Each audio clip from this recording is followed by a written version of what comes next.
Hi everyone, I'm Peggy and welcome to my page. We just did on another platform, we did our 3D, which is our full face of makeup. So now let's do the eyeshadow right here on Facebook Live. What I'm going to do first is prep my eyes with some Vanilla Dust setting powder, and I'm actually going to just use the small end of the shape brush just to get the powder up and on. There we go, up and on the lid. We just want to give it like a good surface, a clean surface for the eyeshadow to grab onto. Now today I've chosen 3 shades, Sis, Cranberry, and Midnight. We're going to let those 3 work together to create this eye look.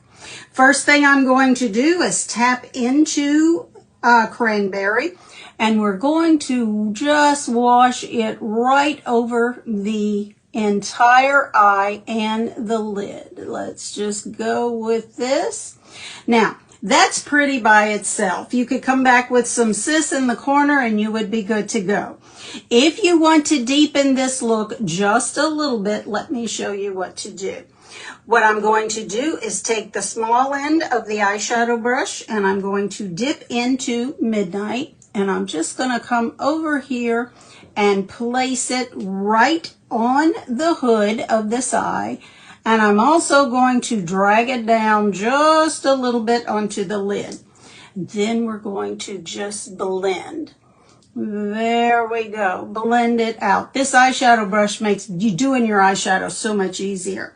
Now I'm going to use the fluffy end and go back in and get just a little bit more and just tap it into the corner to give a little bit deeper of a look. As you can see, using the darker shade, we have medium shade on now, coming back with a darker shade. Look how that lifts up the hood and moves it back just a little. I'm sorry, my internet's not doing well today, but it gives it just a little bit more of depth into that eye, and it also, see how the hood just falls down right there? Be sure you can see your eyeshadow on both sides when the hood drops, so you want to go on top of the hood as well as in that crease. There we go. Give it a little blend over.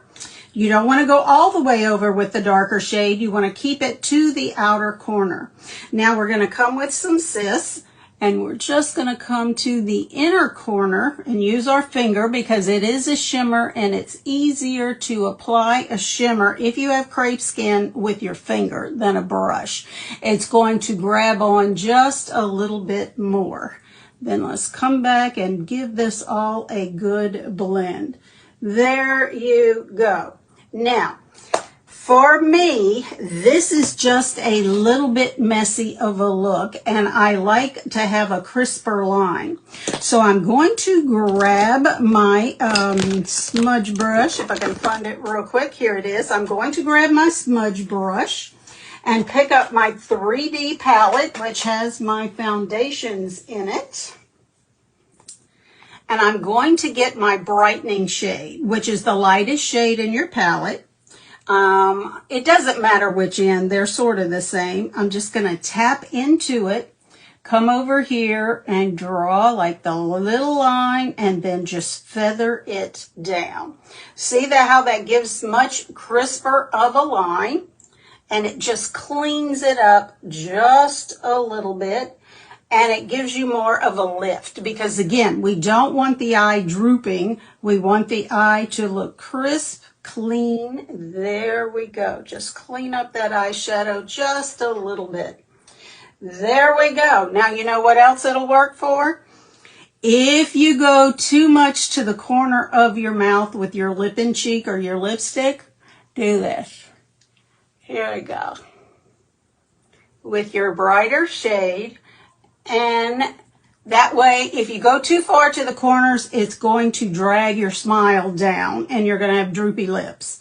If you do this and you just brighten those corners, it's immediately going to lift it up and your smile will go up. Everything on your face will look lifted and much, much better. Thank you for joining me today. If you don't follow me, please do.